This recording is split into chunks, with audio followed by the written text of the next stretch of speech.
Antum pernah mendengar kisah nyata yang ditulis oleh seorang ibu ketika dia menuliskan tentang bagaimana haramnya tentang masalah riba. Dia cerita, kami dulunya adalah keluarga yang baik, mengisi kegiatan kami setiap waktunya dengan mencari ilmu.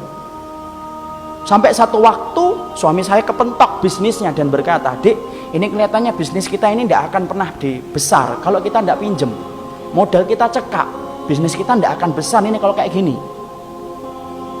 Akhirnya kemudian sang istri berkata, "Ya sudah mas, cari itu. Carilah suami pinjaman yang tidak bersentuhan dengan riba." Karena dia sudah ngerti ilmunya, sudah paham riba itu merupakan sesuatu yang sangat dibenci sampai dipermaklumkan perang oleh Allah dan Rasulnya.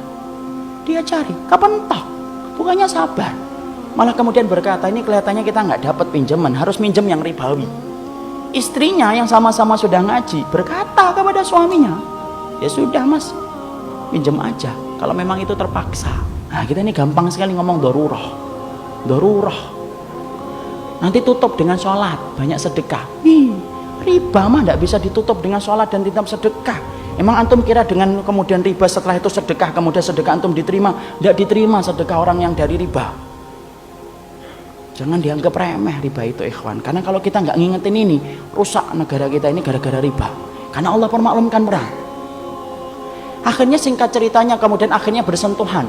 Mereka ngerti ilmunya tetapi tidak mampu menampik lambean pinjaman ribawi ketika itu begitu menggiurkan.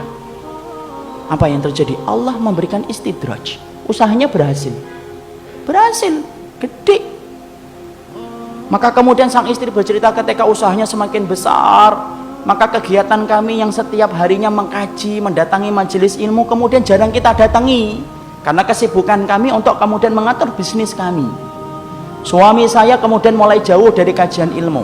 Suami saya kemudian mulai menjauh dari panggilan sholat dengan alasan sedang rapat ataupun sedang nganter barang. Puncak-puncaknya kemudian terjadilah satu dosa besar yang dilakukan oleh seorang suami di mana istrinya tidak lagi bisa memaafkan. Ingat ikhwan, seorang suami kalau sudah melakukan dosa besar, istri punya hak meminta pisah dari suaminya dan itu syar'i. Maka suaminya melakukan dosa besar, akhirnya apa? Tidak bisa dimaafkan. Akhirnya apa?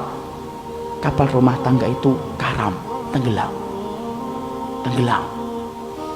Yang menarik adalah ketika sang ibu menuliskan kisah nyata itu, saya baca, beliau mengatakan, "Saya tidak menyalahkan suami saya tidak menyalahkan bisnisnya, tapi yang saya salahkan adalah ketika kami sudah sibuk mengkaji ilmu, kami ngerti riba itu haram, tapi ternyata kami tidak mampu untuk meninggalkan, padahal kami tahu dosa yang dipermaklumkan perang di dalam kehidupan itu cuma satu dosa riba, dan kami berani mengambil itu."